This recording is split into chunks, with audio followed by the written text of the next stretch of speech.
cut there's a ribbon somewhere. Yeah. Right there. Yeah. So then you get all. When do we rip that? In the beginning of the service. Technically, you can do it any time before Kaddish is said, but Rabbi, do we wear these for a week? correct, a week following the burial. So the way you calculate it is that tonight with the sundown, the second day begins. Right? So this today counts as complete. With the sundown, the second day begins, and that's how you count to 7. The 7th day at the same time is also short. It ends after breakfast. If you Okay. So if it's Sunday now, we take them off on next Sunday? Or we take them off Thank next you. Saturday? Saturday, because Saturday the Shiva is, okay, let's see. So the second day begins on Monday, the third day on Tuesday, the fourth day on Wednesday, the fifth day on Thursday, the sixth day on Friday. Okay, Friday Shiva is suspended. All right. So and then the second day begins on Saturday. Yeah, the 7th day would begin on Saturday. Right. So then the Saturday night. Then on Saturday, on Sunday morning, you take him off in the sun. Perfect. That confused a little bit more. I'm here until Sunday. Rabbi, this is Steve. We are live and hot, just so you know. Okay, perfect. Okay. Good. All right. Thank you. You're welcome. To be nice to each other. Yeah, always. Okay. Hi, Rabbi. I'm Ollie. This is Ollie. Nice to meet you. Pleasure to meet you. I work here with. Yeah, I figured that much. You look the part. So Thank you. I get, after 25 years being a rabbi, I can spot the. Sure. Like I remember right by me, like my neighbor passed away and all that, and I'm walking my dog and then I see the van. And I didn't know that. I knew he was sick, but I didn't know. And I see the van. I come up to the van. It was snowing. I knock at the door. So he rolls down the window. I said, "Remove him." I said, "How do you know?" He said, "Oh, I do." So, removal vans are nondescript, really, because they don't. You're not going to put removal on them. Right, exactly. So, I was good friends with Rabbi Ostrowski.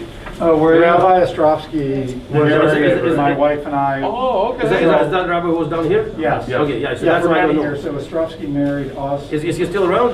No, he passed passed, a number of years back, a couple of years, I think. Yes. Oh, he was old, right? He Yeah. was older. Yeah, yeah. I think he passed away about a year ago. Yeah, it wasn't quite 2 years yet. Yeah, I don't yeah. believe Ostrowski so. passed? Yes, Yeah. yes. Yeah. He's a good friend of mine. No, we love him. Well, he was, I mean, he I'm lived a sorry, long Brad. life. I hope it wasn't anything tragic. I think, no, I think it was just. Yeah, however. Just like- Yeah. Gary, let's talk about this. Yeah, we would like to thank your grandchildren. Thank you very much. Where do you want to sit? I was so excited to be married. And the Good to see you. grandkids So will it's be like here, and we'll throw them that. right We don't behind make that you. choice. We don't make that choice. Right by you. Thank you so much, though, for being available to us. No, absolutely, absolutely. I will. I know your family, so Whatever you like. I felt, yeah. Yeah, thank you. Love you. I could also bring some more I chairs was up. gonna say, I would like my voice. Where are you going to be? Appreciate it. Yeah, Okay. we will be. And then we could have She's not sure what to the say. wives here and here. So, right, so, I mean, Will I figured are there, that's- is this enough chairs for you guys? I mean, I can bring some more chairs. Some of the kids can pull up chairs right I behind would us. like the It's fine. grandchildren to. Okay. And some of them will be here and some will be right behind. It's fine. Okay. No, I mean, however you guys would like to arrange it, that's, Why don't you sit in the middle? Greg will sit there. I'll sit here. I'm gonna run to the bathroom real quick and I I'll would sit like you to be here. by your spouses also. Well, sure about us, Mom. How are you, man? Good, how are you? I'm good. you know, you need to pull more chairs Thank you very up, much. please, free, you know, so that there's enough for everybody, you know. Can we move this table, please?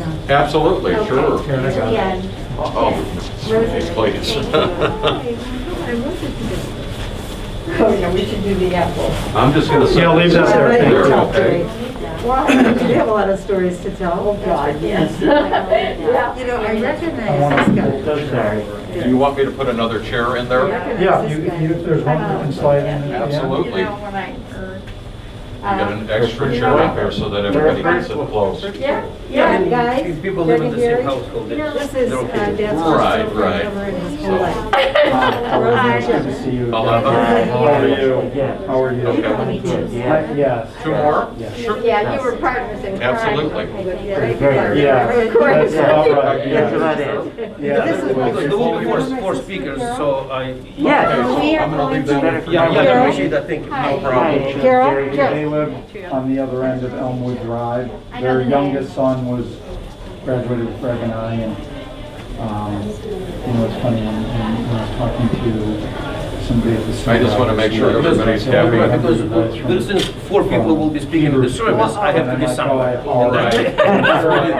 We're terrorists. You three, we're actual terrorists. Yeah, I know, you're partners in crime. Yes, so thank you guys for being here. Thank you. Sorry. Yeah, I'm sorry. yeah. Well, good.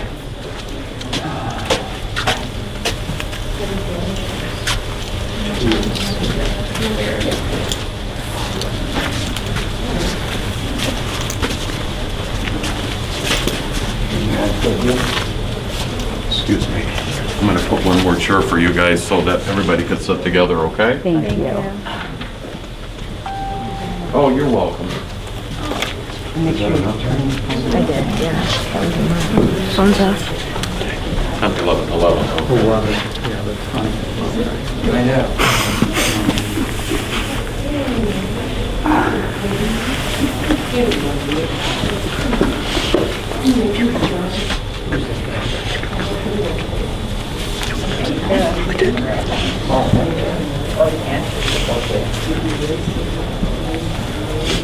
And my condolences to all of you. Thank you.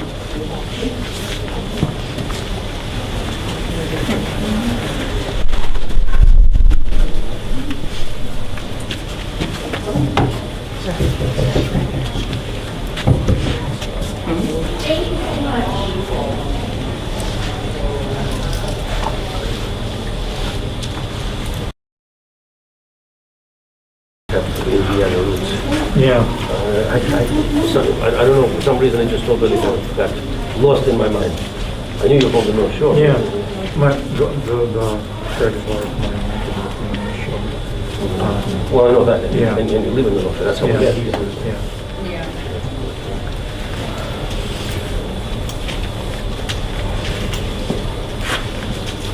How are you boys doing? Oh, they're doing well, thanks. That's something we like to do, but he deserves respect. This morning I drove out Daphne. for the same way forever. So I came around and I saw something and they're driving down the street. It came from two. And I said, "What is the, Yeah, yeah. really a special Goldstone, Hanover, you guys, us, Yeah. yeah, all of them, and Raymond. So you live in Illinois now? I'm in Highland Park and my brother's in Deerfield. So I don't know, so just 3 years. Over, yeah,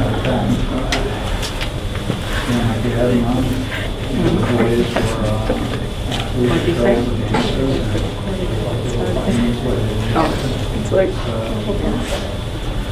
I remember you boys in baseball, then we played golf together at Briar Ridge with your dad. Yeah.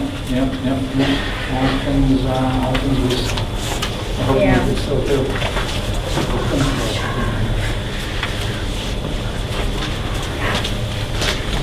I'll be back.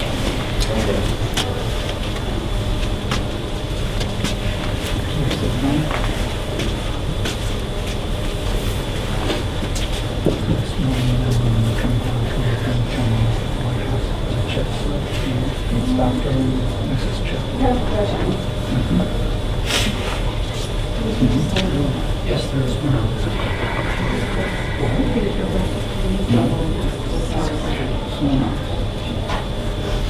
Yes. There's no physical anatomy. So you type in Google Bethel material. I like that. Okay, yes. Yeah, what was that for the cemetery? Well, there's no physical address number, but if you put it in Google, it'll just come up. What do you put in? Bethel Cemetery. Bethel Cemetery. Yeah, it'll pick it up. There's a register book out front if you guys have something to look at.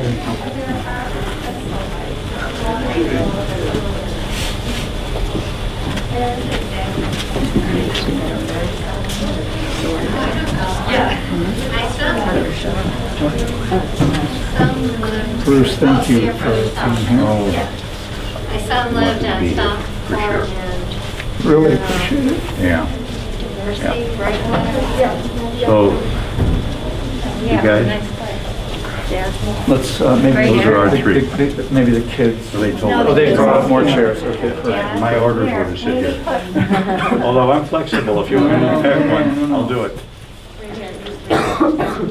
Okay, so there's three of us, right? Oh, okay. And how about the first? Okay. Jen's gonna sit next to us. You'll sit here, you'll sit there. And, good job, it's going well, you like it there? Oh, oh, you're kidding? Yeah, in there. Oh, that's awesome. Hey, John, why don't you move over Um, there? On the end. And, That's, he went to med school, right?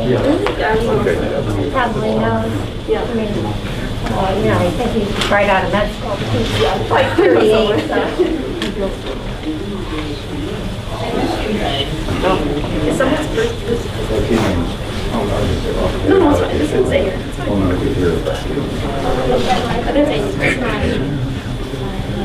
Is this where you want to sit?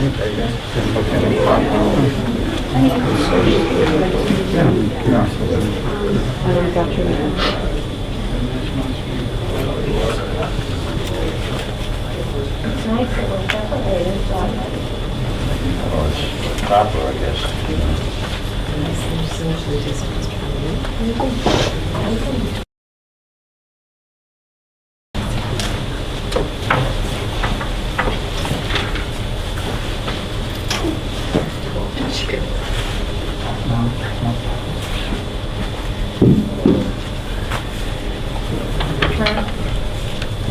You seen him? He did Meredith's wedding. And he was not here. Amy. No. To tell Amy about this. Amy.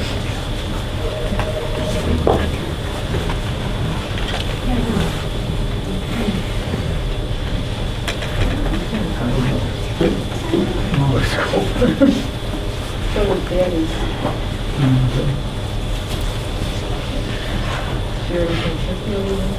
No.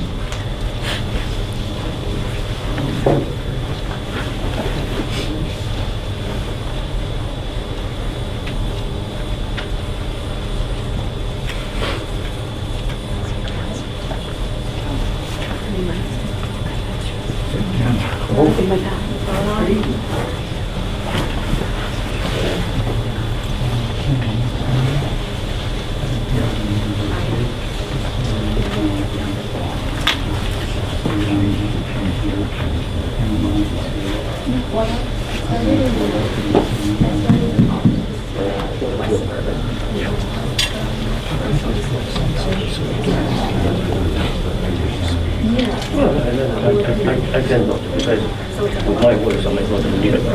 Deborah, I can ask him, so Macy, you know, how much they look like.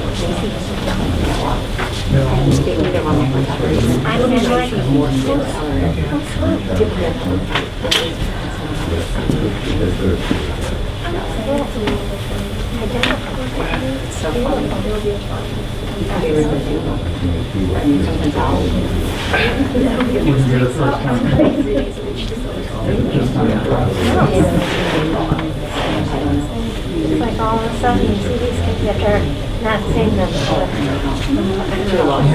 I got Dad's. And, Noah and Macy and Carl. Yeah. Yeah, well, I knew. I mean, I knew her story. I can't believe it. They're already in college. She loves it. Dad's been clean.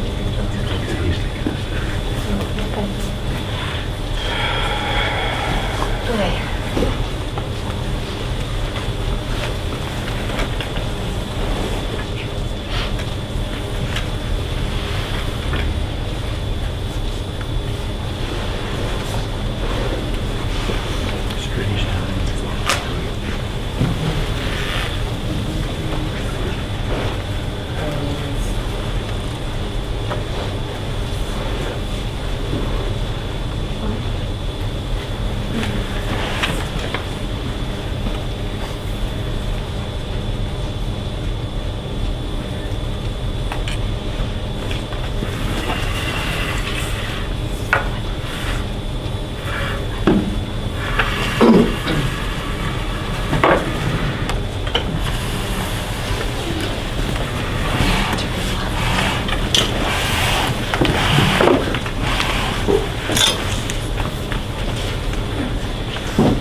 Morning, folks. Before we begin, just one quick announcement. We are not going to be driving in a formal procession to the cemetery because of the distance. So you're more than welcome to just follow the hearse. We will stop at the red lights, stop signs, things of that nature. But we're not going to be driving in a formal procession because of the distance. Also, if you're a pallbearer, after the services conclude here in the chapel, just please meet us out by the front door and we'll give you further directions then, okay? Thank you. Did you know about the cell phone? Yes, also if you have a cell phone, please turn off your cell phone. Friends, before we begin the service, we shall perform a very ancient ritual, which is called Kriya in the Hebrew language. The ritual in question dates back to the biblical period of the Jewish history. In the text of the Tanakh of the Hebrew Bible, we find that whenever our ancestors would receive sad news of a passing of a loved one, they would tear their clothes and put a dust upon the head as a sign of mourning. And the custom of rending our garment when a close relative departs from this world, we retained in our community to this day. Therefore, at this time, I would like to ask Janet, Greg, and Gary to make a vertical tear on the ribbons that were given to you. And I will recite appropriate. Baruch atah Adonai Eloheinu melech haolam dayan emet. Blessed be Lord our God, ruler of the universe, judge of truth. Amen. Did you do it? Yeah, okay.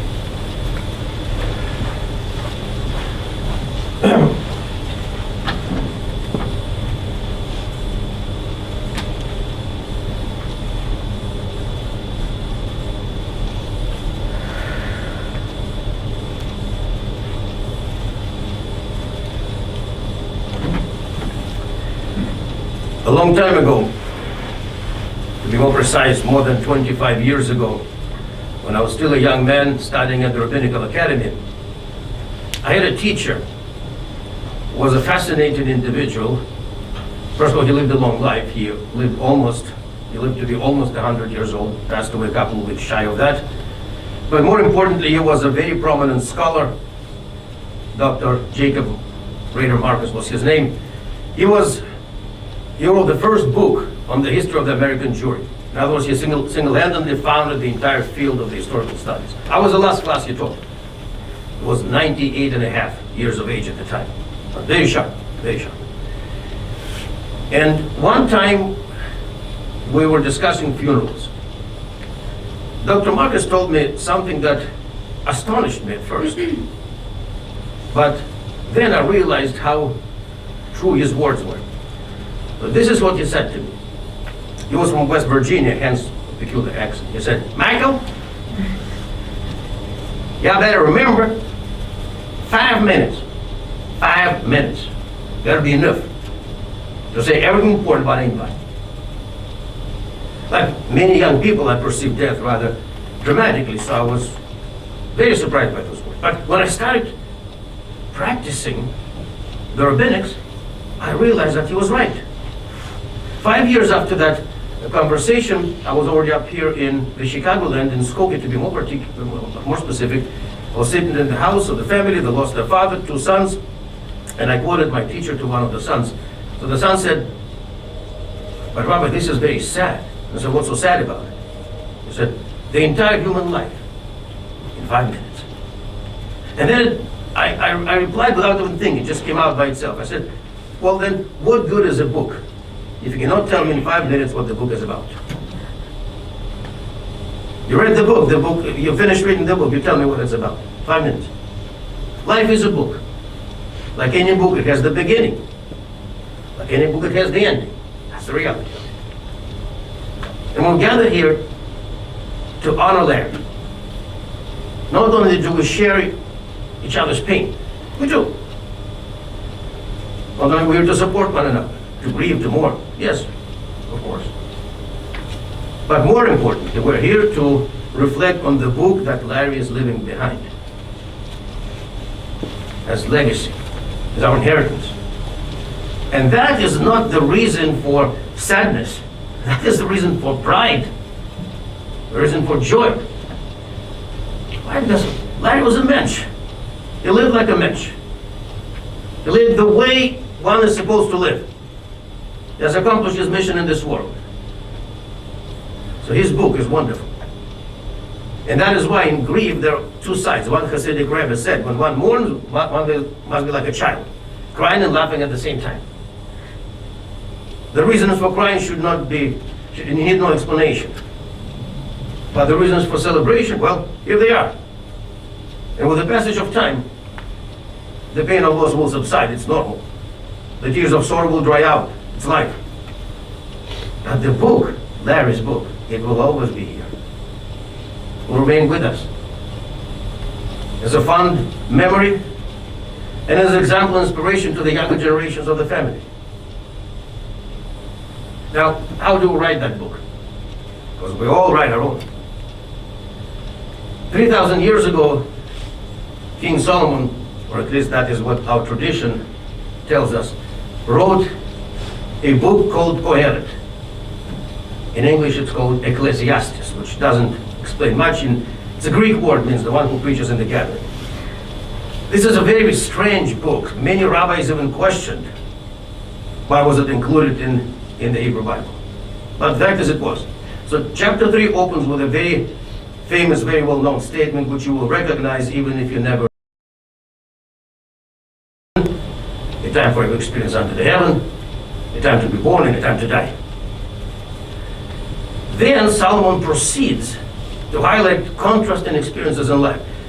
Because in life we go through everything, right?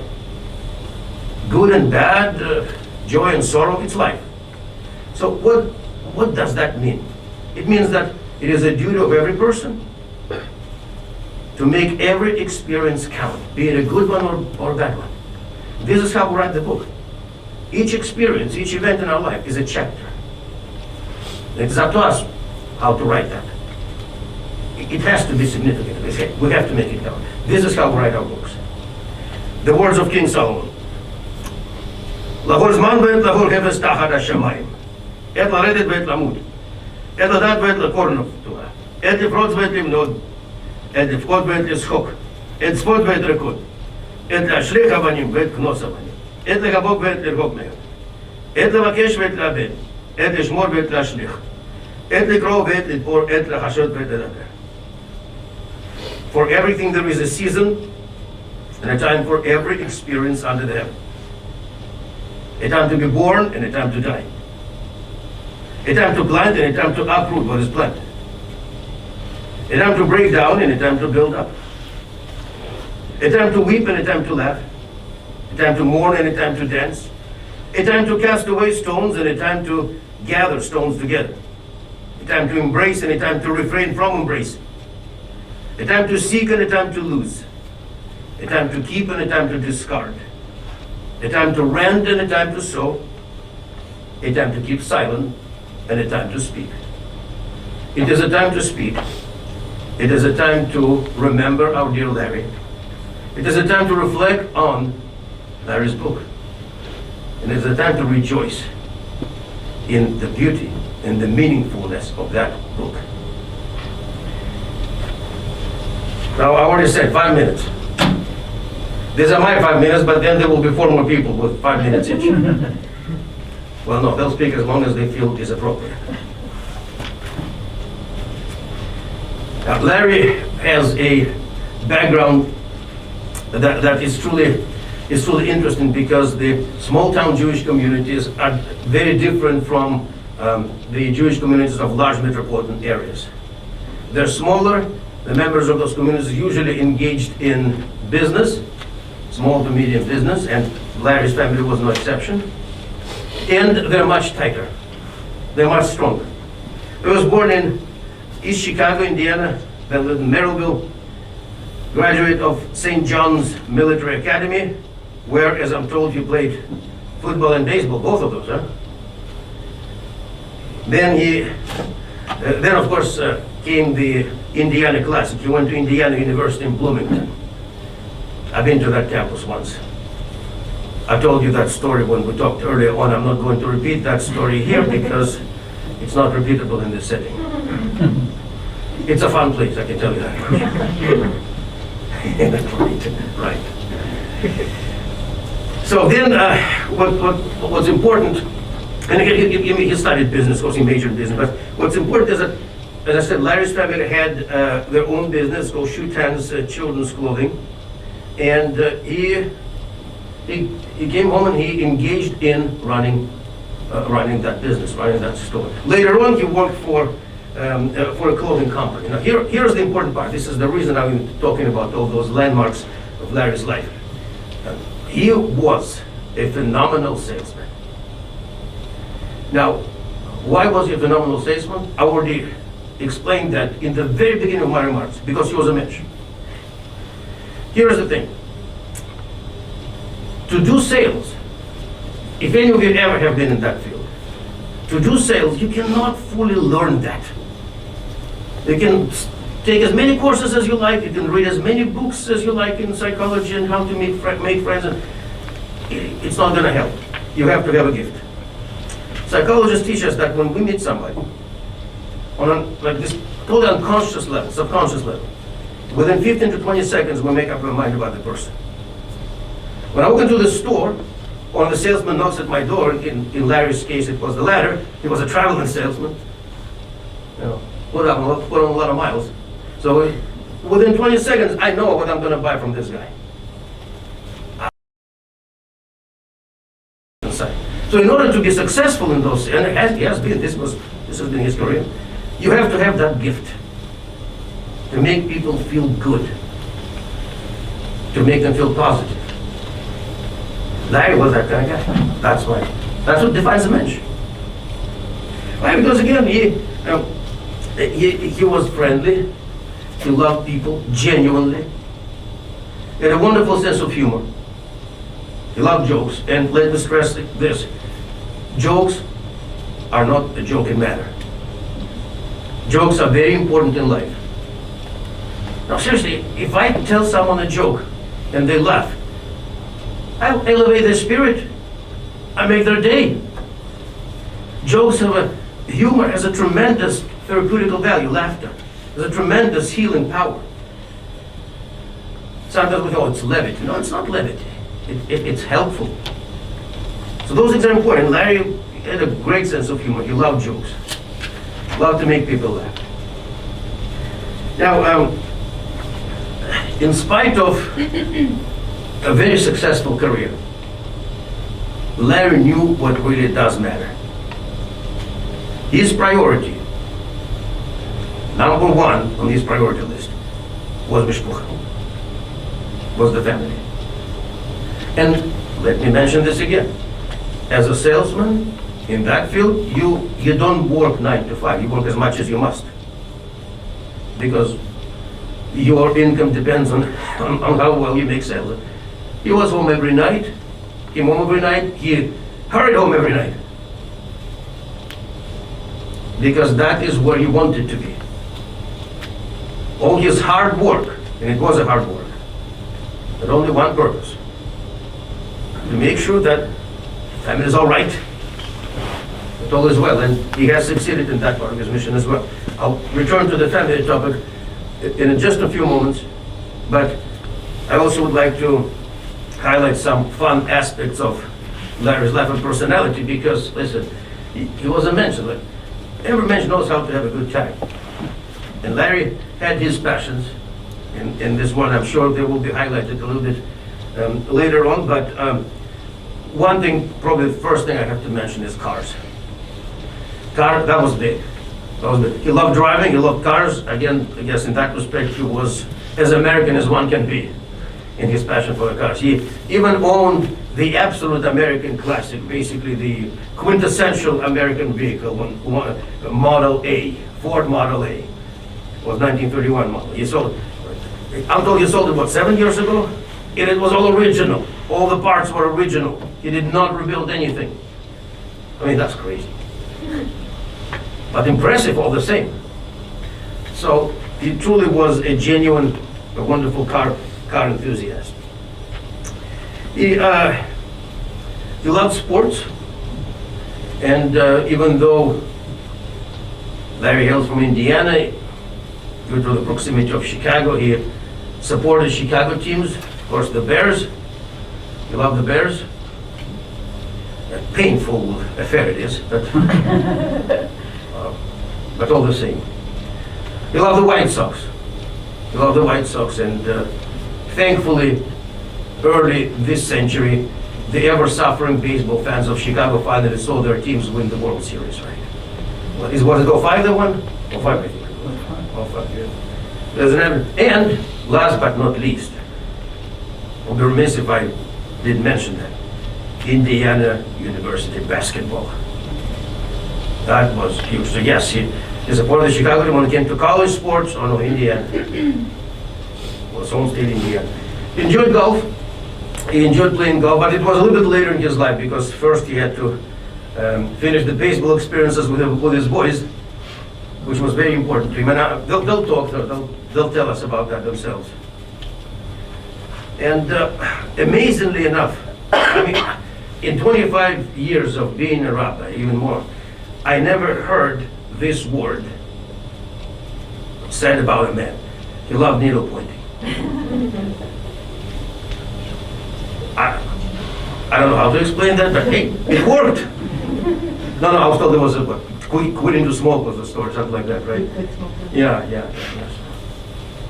Because when you smoke cigarettes, it's hand to mouth, and to keep your hands busy, needle point. That worked. And I already mentioned that Larry comes from the small town Jewish community in Indiana, or in any other state for that matter. They're very different. And in those communities, being involved in the local synagogue, because communities are small, synagogues are small, the communities are very tight and close-knit. And it was very important for Larry to support the synagogue, to support the local shul. He always did. Larry's family, the meaning of his life. Janet, beloved wife, loving wife, 57 years together, and nobody says that marriage is a smooth ride. It never is. There's no such thing as a smooth ride. But what matters is that Larry and Janet, they walk the path of life together. Through good times, through bad times, together. That's what marriage is about. That's what love is about. God blessed him with 2 wonderful sons, twins, Gary and Greg. There they are. Now, I gotta tell you, it is a duty of every father to raise a good child. When our sons grow up, or daughters for that matter, sons in this case, in my case also it's a son. When our sons grow up, they find success in life, we're proud. We're proud, and rightfully so, but it does not mean our mission is accomplished. Our mission is accomplished when the moment arrives, I tell myself, my son grew up to be a good man. That's what I'm done. He accomplished that mission too. He was rightfully proud of his sons. He raised good men. Gary's married to Amy, Greg's married to Deborah, and they're both dear to Larry's heart. And of course his grandchildren. Getting to the longer part of the list. Zach, Jeremy, and Mickey, Noah, Ellery, and Macy. And I had the pleasure of meeting Larry, or briefly as it was, at Jeremy's and Mickey's B'nai Mitzvah. No, not simultaneously, a couple of years apart. He was truly a very loving, very proud grandfather. So this time, my friends, I think I went way beyond 5 minutes, which is typical for rabbis.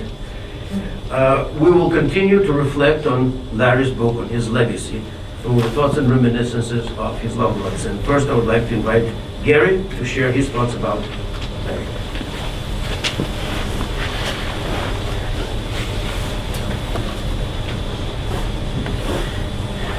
Good morning. Thank you all for being with us. This is a little unusual. I've never stood on this side of the table and had this type of view and or a camera in the background recording this and sharing it with those that couldn't be with us today. As I reflect on my father's life, a lot of what the rabbi said is true.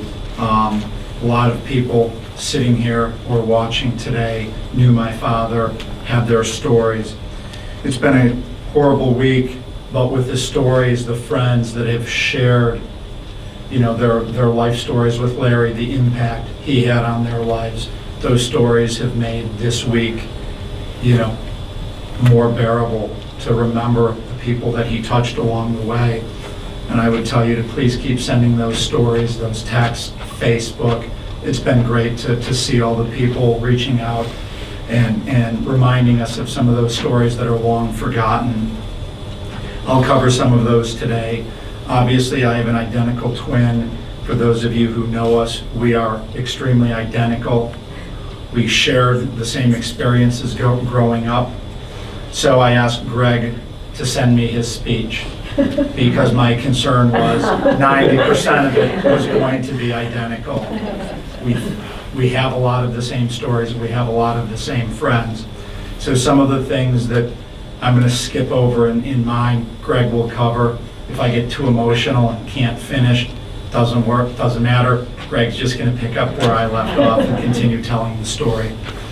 So, as the rabbi said, my father grew up in East Chicago, Indiana. His parents were always busy running their family business, their store, their children's clothing store. And my father had a lot of time to himself, and he was very close with his grandma Decker, who he loved very much. He would tell us stories about her. Grandma, she couldn't really keep up with an active, teenager. And my dad was allowed to do some things that teenagers probably shouldn't have been doing. We heard from one of his friends yesterday, Doug Barton, one of his closest childhood friends, who told the story of, at 10 years old, my dad was teaching him, how to steal hubcaps and where to sell them so they can, go get sodas and things like that. Never anything too serious, Doug said, but, things that my dad was teaching him. Shortly before his 11th birthday or right after, he had an aunt and uncle in California, in Los Angeles, Aunt Jeanette and Uncle Bob, and my dad was very close with his Aunt Jeanette, and he asked his parents if he could go visit, and they're like, sure. And so at just over 11 years old, they put my dad on a train by himself in Chicago and let him go all the way up to California, where he spent some time with his Aunt Jeanette and Uncle Bob. And I think the first time Greg and I really met them was at our bar mitzvah, and we didn't really know the relationship, and these were an aunt and uncle that my dad was very close with throughout his, life, and they were very special to him. Something that Greg and I, there's things we learned from them and experiences, and those I'll keep to myself for right now. But he very much loved them. And as his teenage years continued, my dad was involved in AZA and, BBYO, and I believe that's where he met my mother. And they became friends, nothing more than that, in the teenage years. My dad, kept getting into mischief and kept getting into trouble, and his parents decided St. John's Military Academy was a good place for him to go, get away from some of his friends, try and get his, affairs in order, get some discipline. And my dad went there for 2 years, and I think later in life he probably looked back and thought, I should have stayed there and graduated. The discipline was probably good for me, but he missed his friends. He wanted to come home, and he did that for his last 2 years of high school. And I think he and my mom became, continued their friendship. He graduated from Hammond High, went to Indiana University for a couple of years, was dating my mom, but after a couple of years, he decided it was time to come home. His parents really wanted him at home to help run the store. And shortly after my mom graduated from Indiana University, they were engaged and married. And 57 years later, they're still married, and they've learned a lot along the way. They've taught my brother and I a lot about having a work ethic. We watched both of our parents work very hard, and I think Greg and I have the work ethic we have today because of what my parents instilled with us. My parents taught us the values of working hard, getting your school work done, and the occasional discipline growing up. And it was probably up until mid-high school when my mom did most of the disciplining. And then it got to a point that there needed to be a louder bark. And that's when my dad got involved because, you know, for those of you who knew my dad, he was a little bit more intimidating than my mother. And Greg or I did not want him chasing us around the house. Okay? So, you know, we grew up in a loving house. My parents put us first. You know, when my dad closed his clothing stores in the mid-1970s when his father moved to Florida, you know, my father's career changed. He got into, you know, being a salesman. And the nice thing about that was he could be home for the important things in life. When he had his clothing stores, he was leaving at 9 in the morning, getting home at 10 o'clock at night. When he was doing sales, he could make sure he was home for those things that mattered. And I think my dad's favorite hobbies growing up were attending, coaching, or watching anything that Greg and I did. Baseball, basketball, soccer. And I think for a number of years, our cousin Brad, who lived across the street, you know, the Onovers lived across the street, and I know my brother's gonna hit on the, you know, Elmwood Drive. You know, Brad, you know, was 6 months older than us. A lot of the things we were doing, Brad was doing, and my dad was happy to be there to support us all. As we look back on some of the stories and some of the people that have reached out, so many people tell stories of how my parents, my dad, touched their lives in high school. My dad, you know, always said, if any of your friends need me, they can call me. I won't ask any questions. If they can't drive home one night, they can call me. I'll wait at the end of the block to pick them up. You know, he bailed friends out occasionally, but the rule was he'll do it once, okay? After that, don't call him. You get one mistake. And my dad was always there for our friends, and he agreed that he would never tell any of the stories until high school graduation. So it was a fun high school graduation party. My dad was telling stories of how he helped some of the, you know, some of our friends.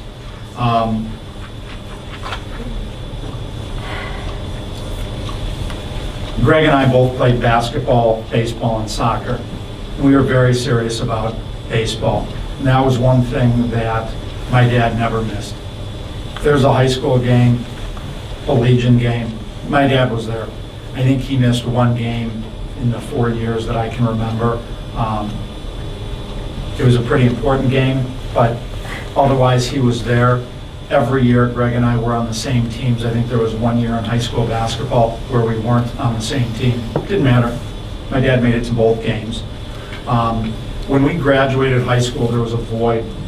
My father didn't have high school baseball to go to, and as much as he wanted to visit us at Indiana, there's only so much of your parents who want around when you're in college. My dad and a group of men, a lot of from Elmwood Drive, joined Briar Ridge Country Club, right down the street from here. And for the next 10 to 15 years, they played golf religiously on weekends, weekdays, took the place of, you know, watching Greg and I.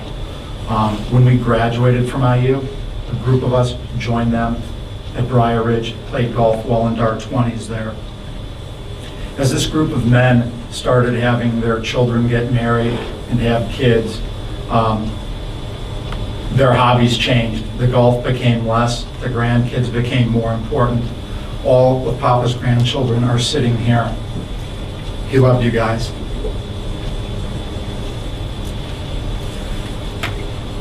You don't need me to tell you how important you were to him.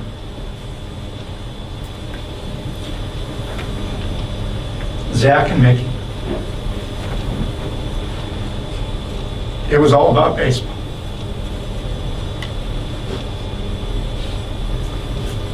I couldn't always be at games because of what I did. My dad never made me feel guilty about that. Just before my dad died, he was sharing stories with my mom about how he missed his parents being there for him. I never really knew that. And I think that's why he wanted to be there for you guys. If I couldn't be there after an inning, he would text me when Zach or Mickey were pitching, tell me the number of hits, runs, pitches they threw. Wasn't great with technology, but he could text okay and let me know what was going on. Zach and Mickey would love to call him after a game to get his opinion on what went well. And it was like, didn't matter if it was a month later, a year later, they still remembered the game, 2-strike pitch he threw, and that's where Papa really enjoyed himself. There's a picture from last summer where Mickey was pitching for his summer club team. Greg came to watch him, and there's a picture of my dad in the middle, me to the left, Greg to the right, standing on the fence post, just like this, watching Mickey on the mound. It's an image I'll always remember.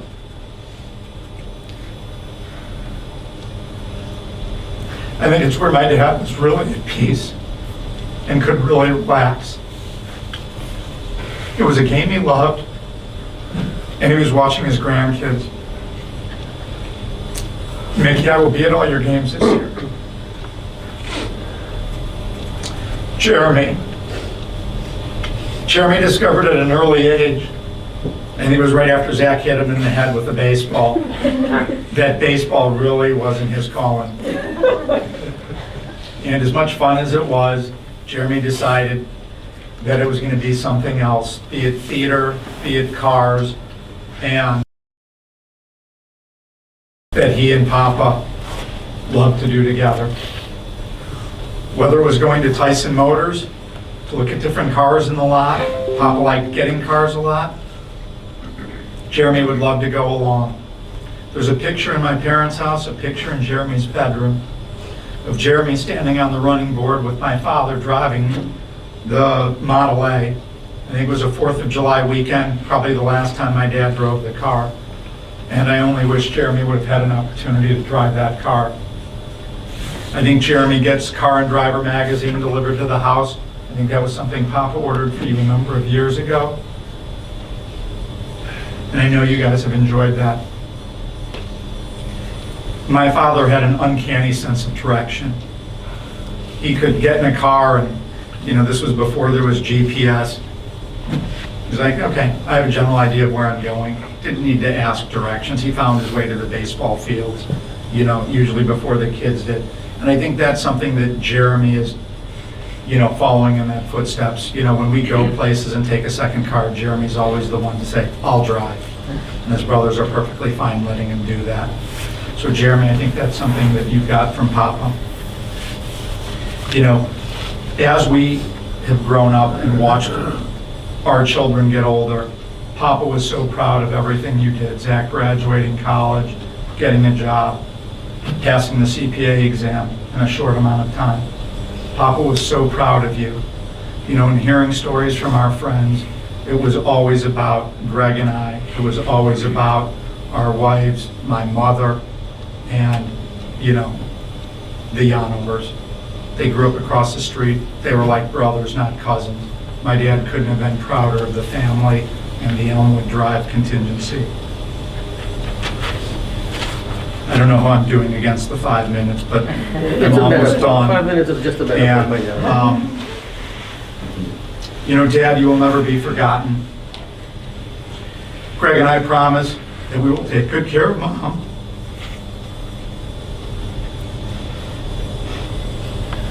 Thank you for everything you've done for me and my family. I'm the man I am today because of you and Mom. Rest in peace. I love you, and I will never forget you.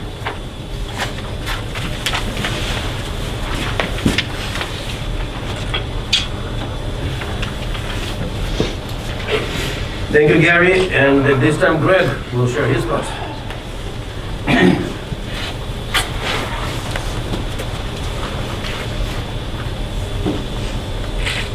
5 minutes. Gary, I sent you my words so you'd understand where I was going and avoid them. But as he mentioned, similar minds, similar experiences. I have prepared remarks. I'm going to leave them in my pocket and try and do this short, sweet, and from the heart. Gary touched on my dad's youth, and he was a troublemaker. There's a reason kids wind up at military schools. My dad was no exception. Academics were something he had to do, not something he wanted to do, and his greatest academic achievement was finding my mom and not letting her get away. He married her after college. Gary touched on 57 years of mostly happy marriage. The texts, the emails, the posts over the last 4 or 5 days were so clear in terms of how proud he was to be our dad, and what an amazing example he set for Gary and I with our kids. And Gary touched on Dad missing one game, but Gary missed one thing. It wasn't over 4 years, it was over 10 or 11 years. When he closed his men's clothing store, the Golden Hanger, he became a manufacturer sales rep. And he did it so he could be home every night, so he could be at all of our activities. And he said,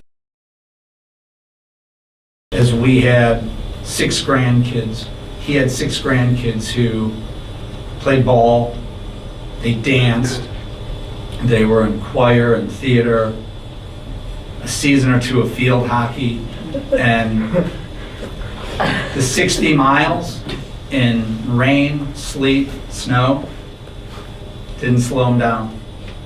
He was at all of the kids' events. You know, Gary touched on Briar Ridge, and you know, he gave up golf to be at all of our events. I never expected him to give up golf a second time so he could be at all of his grandkids' events. Didn't think twice. We never had to ask him. I remember Noah and Ellery's first Baker Ball, T-ball league. They were 4 or 5 years old. Papa, and I don't know if Mimi was with him, but Papa would haul up to Highland Park to watch him play wiffle ball. Really, where his heart was, where his passion was, where he wanted to be. You know, if I think about what I'm gonna miss the most, it's the little things. I can't tell you how many times a week I call my dad to talk about the White Sox game, the Bears game, the IU game. I can't fathom. Noah, you're gonna have a lot of phone calls, buddy. But when Noah went to IU 2 years ago, he started texting my dad, and it was great. They included me on their texts when games were going on, and it's those little things. The 30 phone calls a week, just, hey, should we dump Trubisky yet? I'm gonna miss it terribly. Last thing I want to touch on was what a special place Elmwood Drive was to grow up on. You know, we had the Yanovers, the Gershmans, the Shutans, down the street, Rothschilds, Chips, who are here today, and it was just a really unique place to grow up. You had parents on both sides of the street. You couldn't get away with anything. You had brothers and sisters up and down the street. And all I can hope for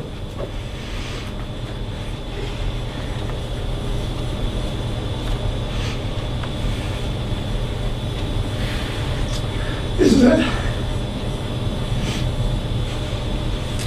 that Uncle Joel, Uncle Sam, my dad's late friend Michael,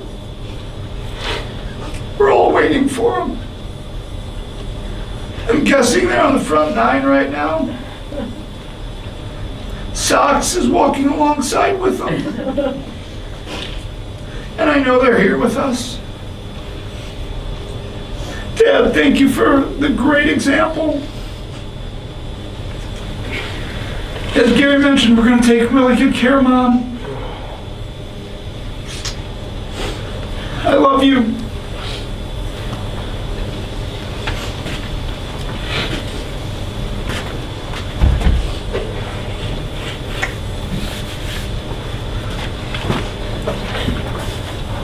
Thank you, Greg, and at this time, Deborah will share her thoughts about his performance.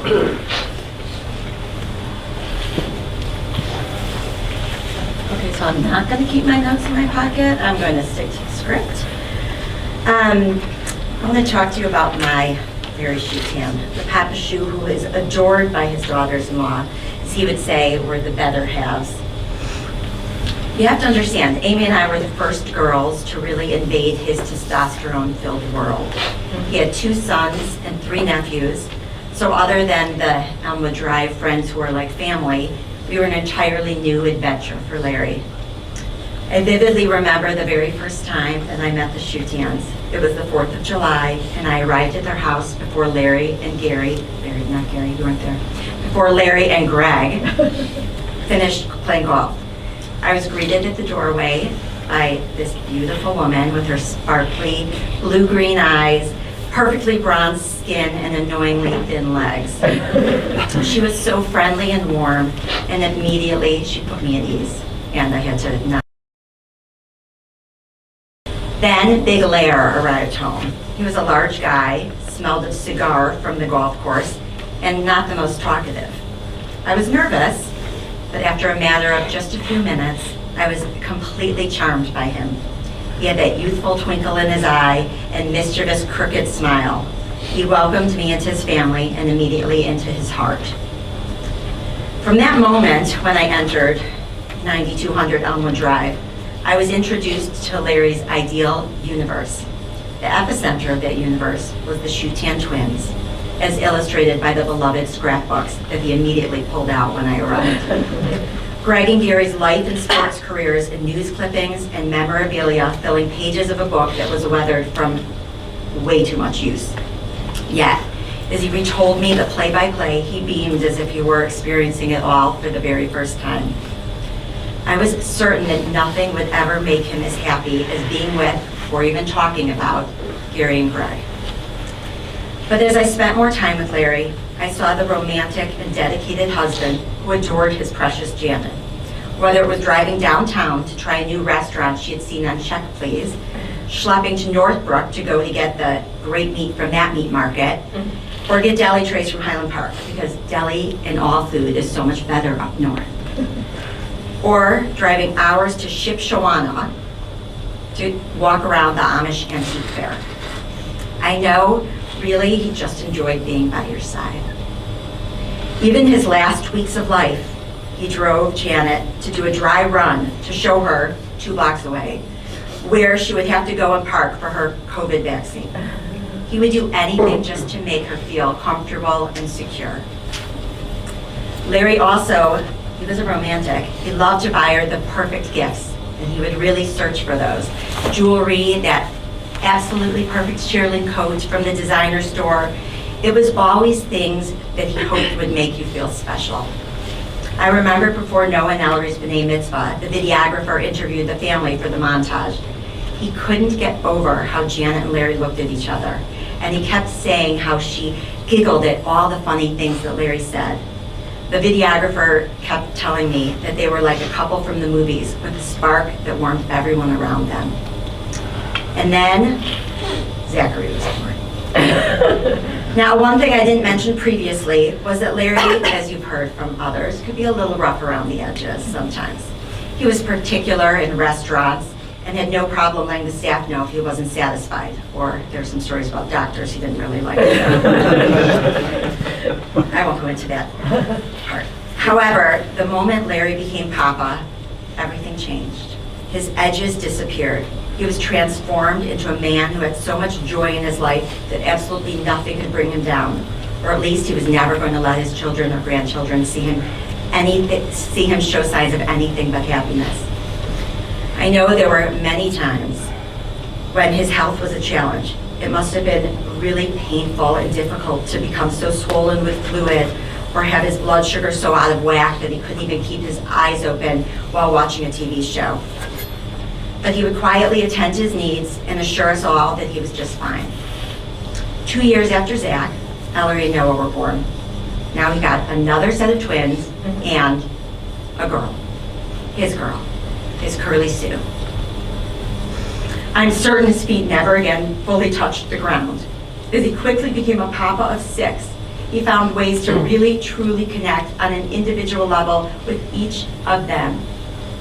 He had nicknames for all the kids, Bum, Kid, Dude, and he loved to tease them in the most lighthearted manner. The tough Lair was a distant memory. Quite honestly, I don't believe he ever raised his voice, not even once, in front of the grandchildren. As has been mentioned, he was at every single game, every performance, every recital, no matter if they were grand and important or small and seemingly insignificant. Even the programs at Schechter that were in Hebrew and seemed to drag on for hours and hours, he was front row with a smile. He was not only there, but he and Janet were there an hour early, and he was going to tell everyone around him just who his grandchildren were. It is a phenomenal gift to know that there is someone out there who is your biggest fan, no matter what you do. I know that loss will leave a significant void for Greg and Gary and all the grandchildren, as well as Amy and me, for years to come. It's a gentle giant with a soft side. I just want to tell you a little bit about him. He loved fashion. He loved Harley Davidsons, kind of contrast, and is probably the only guy who could pull off what looked like bowling shoes in public or rock his awesome assortment of colorful eyeglass frames. He knew about trends and was always ahead of his time. And I so fondly remember the times when I was stuck in a hospital on bed rest for weeks. Larry was at the hospital multiple times a week, and I had some really precious time with him. Nothing was better than when you would get Papa talking, and you'd hear the stories alluding to the trouble that he caused as a child, although he would never tell me what he actually did wrong. Now I know it was stealing hubcaps and things like that, and how he was sent to military school. He was thrilled when he could see that Ellery, Macy, Amy, and I were embracing our creative sides and reveled in stories about his mother, Thora, who went to the Art Institute. He was certain that she would have loved to know the girls in the family. He believed that Thora's DNA was significantly represented in Ellery and Macy, and I know that gave him real comfort. Larry was also a fabulous dancer, and as light on his feet as someone half his size. Amy and I will miss dancing with the one Shutan man who really has rhythm. It was those times when his charm and charisma were on full display, and man, did he look great in a tuxedo. Big sporty Larry also, as you heard, took up needlepoint after his first heart attack 40 years ago, and he made significant pieces for the synagogue and for every member of the family. When the babies started to come from all of our extended families, he still made sure to spend hours upon hours working to finish expensive needlepoints that he meticulously created for all of them. We all cherish those heirlooms. In so many ways, Larry was a simple man with simple wants and desires. Yes, he loved nice cars and well-made clothing and shoes, but if he had to give everything he owned to help out his family or someone in need, he would do it. Since his passing, we've heard so many stories of his kindness from friends and acquaintances. As a sales rep, he had loads of old samples that, through his generosity, he spread around the world. He was a man who enjoyed giving more than he did receiving, but it was always done in a quiet way. I love to talk about my volunteer work with JWAC and all that we're accomplishing, but he never wanted to mention that he was president of the B'nai B'rith Lodge for the state of Indiana, that he ran the local AZA and BBG youth groups, or how, until his final days, he and Janet delivered meals for the Jewish Federation. One day he even went into diabetic shock and passed out, but he was determined to get those meals delivered. I hope I've illustrated a little bit that Larry Shutan was surprisingly complex and had so many sides to his personality, but still at his core, he most preferred to be known as a loving husband and the most effusively proud father-in-law and papa. I'm certain that when the time comes again to sit around the dining table in Munster with the Shutan and Yanover families teasing and laughing with each other, I'll look over at that head chair and see that crooked smile and twinkle in his eye. Because I truly believe Larry will be watching over all of us, beaming with pride and joy, surrounded by Uncle Joel and Uncle Sam and his friends. Of course, we all feel like we lost him way too soon. But I am comforted by my belief that he made this decision on his terms. He saw that what was to come was not going to be pretty or easy for any of us to watch. His youngest grandchild, Mickey, is graduating from high school, and so those high school sports and performances are coming to an end.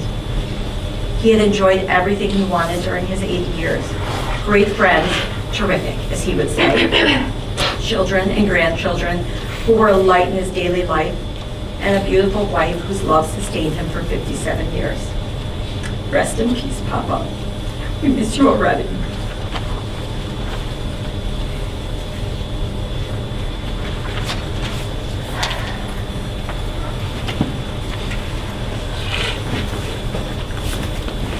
Thank you, Deborah. Finally, it is turn of the grandchildren, and Ellery will share her thoughts. Oh, now I may come. Oh, all of you come. All right. Okay, got a lot to follow, so. I'm not sleeping, I'm just resting my eyes, or words many of you have probably heard my papa say before. In between his many naps, my papa was a superhero. He was our biggest fan and cheerleader. He had a laugh that will never be forgotten and hugs that will be missed. Grandpa, and devoted his life to us, his grandchildren. As difficult as this week has been, I've learned more about him and have gained immense respect for him. Driving back and forth to Indiana the last couple of days, I have reflected on how special both he and my papa are. Not a week would go by that they wouldn't drive at least once from Munster to Chicago. I never thought much of it because it was what I was used to. But after this week, I have realized just how much I took it for granted. He made sure to be at every event. He never missed anything. He was an honorable fan, learning all about our teammates, their families, and was beyond devoted to our success. He would arrive at every event as if it was his job, never late and always enthusiastic. He was always representing one of his grandchildren's school gear, and you better believe he owned at least one hat, car magnet, and sweatshirt for each of our schools. He was not the loudest man in the room, but his presence was special and one that was always noticed. He charmed the people around him and admitted a sense of comfort, one that encouraged even strangers to open up to him. This past week, I have found comfort in looking back on the text messages and voicemails I have with my papa. Many of those exchanges entailed my papa telling me about a person he had met, him telling a passenger he drove about my business, his hairdresser about my Palms performance, a friend about my college admittance. Each time, even if it was the smallest of successes, he was so excited and proud. His pride in us was special and encouraged confidence within us. I knew that he never said anything he didn't mean, and this made his accomplishments, his compliments, even more special. When talking to my cousins this week,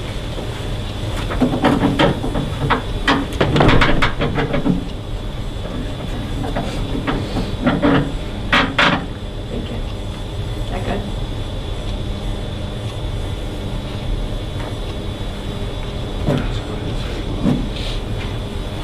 When talking to my cousins this week, we each recalled unique stories about ways our papa connected to each of us individually. Firstly, he shared the love we had for our dogs. He spoiled them with so much love and affection. At some points, we questioned if he maybe even loved them more than us. For me, he would tell me stories about his mother being an artist, telling me she would be proud to see my work. For Macy, he was willing to not only be a Hoosier, but a Texas Longhorn. He loved fashion the same way she does. For Noah, he was a Hoosier and knew every statistic of his sports career. For Jeremy, a car enthusiast, savoring each moment he had with his model Ford. Zach gave him what I believe to be one of the biggest gifts in his life. That is the gift of being called Papa. Mickey was his baby, the last chance to sit in the stands and cheer us on. He completed his time as our fan, and now it's our time to be his fan. to remember his round glasses, his big belly, and his baseball hats. It's our time to continue his legacy. Papa, we hope you know we notice everything you did for us, and we are going to miss you greatly. We know you aren't sleeping, but rather watching over us, cheering us on, and loving us deeply. Thank you. To know my Papa was to love him, and we love you, Papa, more than we know how to express, and we will continue to be your biggest fan, like you always were for us. We love you.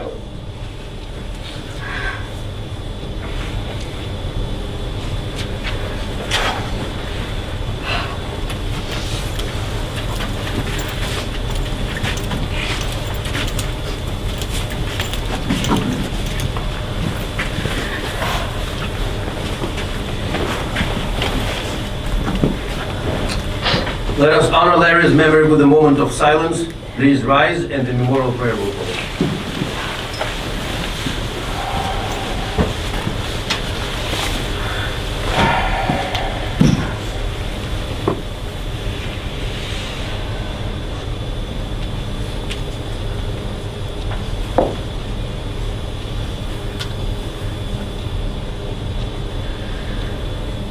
אל מלא רחמים שוכן במרומים.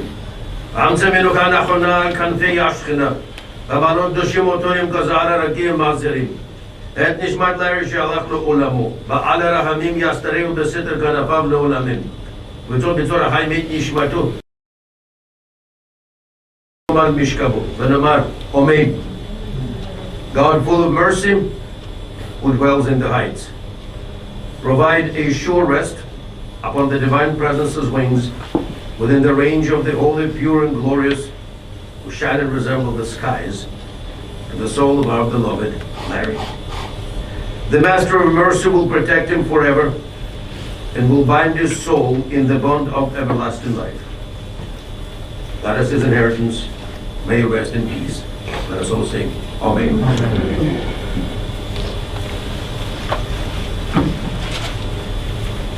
For those of you that cannot go to the cemetery, thank you for your attendance here this morning. This will conclude the services here in the chapel. You may now return to your cars. Thank you.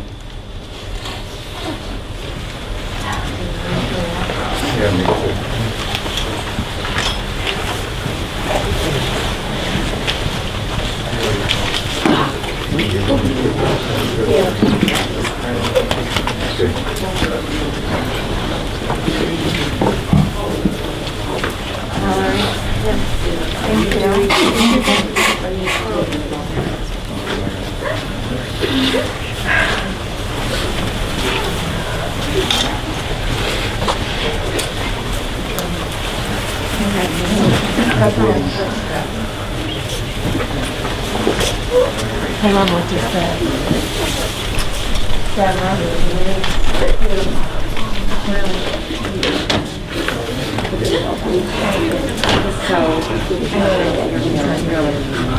The kids are really so beautiful to see the love.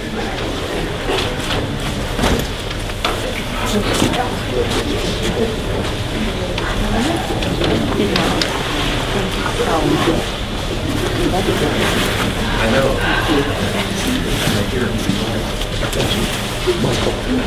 Michael looked at him like, this is weird.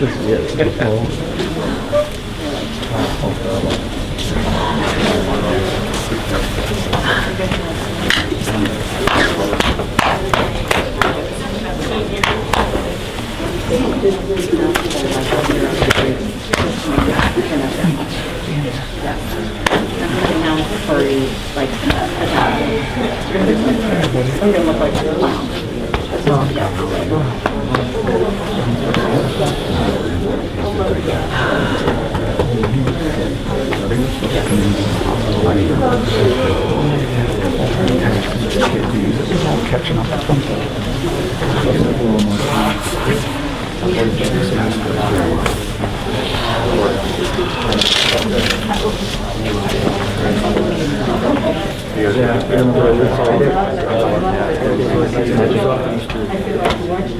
I'm gonna run to the bathroom, because otherwise I'll be.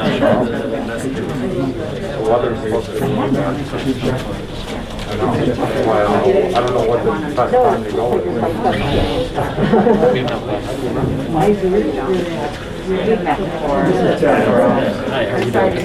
Yeah, I'm so sorry. I'm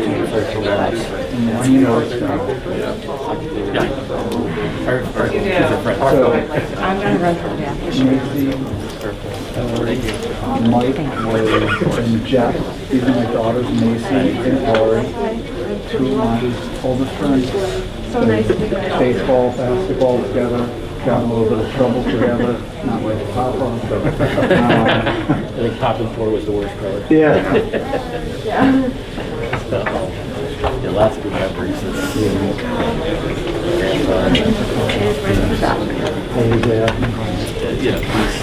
he did his help with the basketball. He was out there each time he was basketball. He did a great job. We short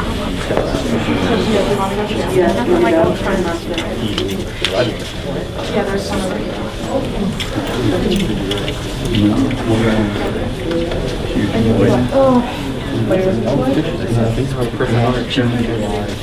My mom let it. Just my purse. Somebody got my purse. I do. You have my purse. Do you want it? I know it's filled with money. For gas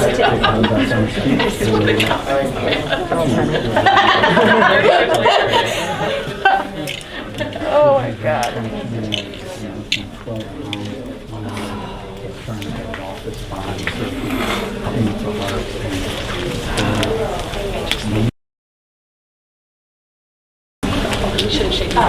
Amy. They couldn't get it back. The cardiologist. It's just the math. And we not in this procedure was about 6 months ago. She said, we wouldn't have thought anything was done in 15 years. As if we were big in 6 months ago. And there was like a Didn't even exist, so. and it was like all my size. If it, like, and I got shoes and everything. Like I thought everything's free. It was like a girl's dream. Anyway.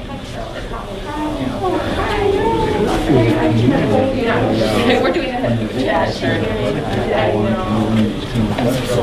Please tell your mother. Both you.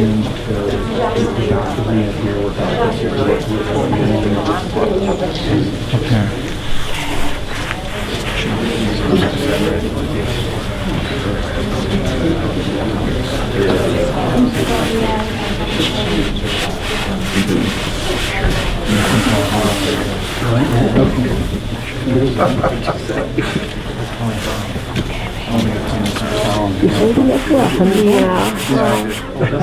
So this was hard. I know. I just went to your mom and I know. It's life, you know. But look at all the things we got to see and give. This is his whole life. Yes, his whole life. All right, I'll be back at the house. I will see you guys back at the house. Okay, thank you, Edgar. So it's funny, I always see, Slides Nora online about wrecking basketball games. I see him every once in a while. I'm out there twice a week. I go play for Howard, probably more. Oh, are you really? Yeah, so obviously got everything going. Do you still have a slugger? Yeah, got sluggers. Thank you so very much. Travel teams are all up to date, so. Didn't start to get Smart. Busy. I mean, my boys, they traveled all over the country. It was awesome. He did something. You heard that story, right? When Gary's boy was, he coached in one year. Yeah. Highland Park coach. I look up, I'm looking for one of you guys, right? Yeah, I look around. Yeah, I remember that. It was Nice back. Yeah, he was coaching. Staff at I think they got a class together. Yeah, they do.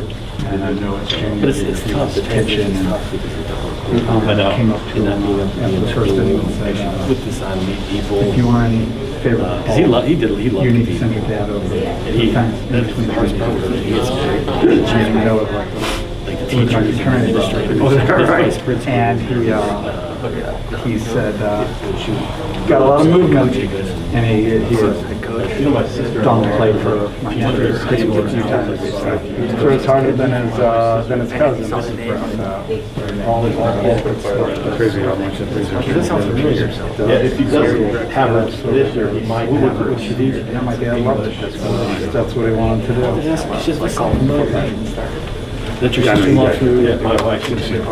Keep it. I will. Mike, Thank you. Mike is your Thank you for everything so much. Right, and that's their sister. Guys, I gotta go. All right. But hey, thank you for coming out. Of course.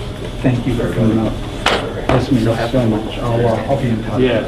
I'll be in touch. It'd be good to get together when we can and just shoot the shit. Take it easy.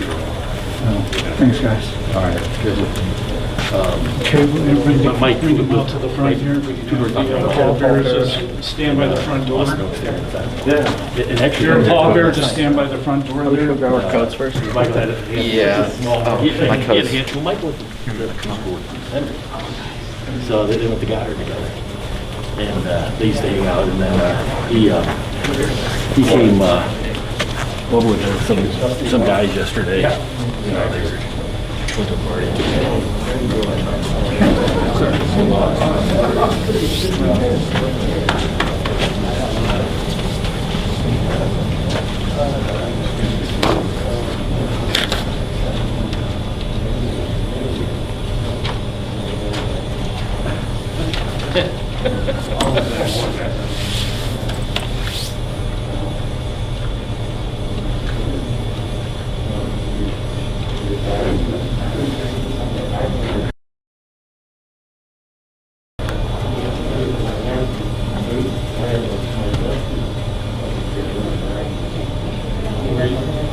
It looks like they're going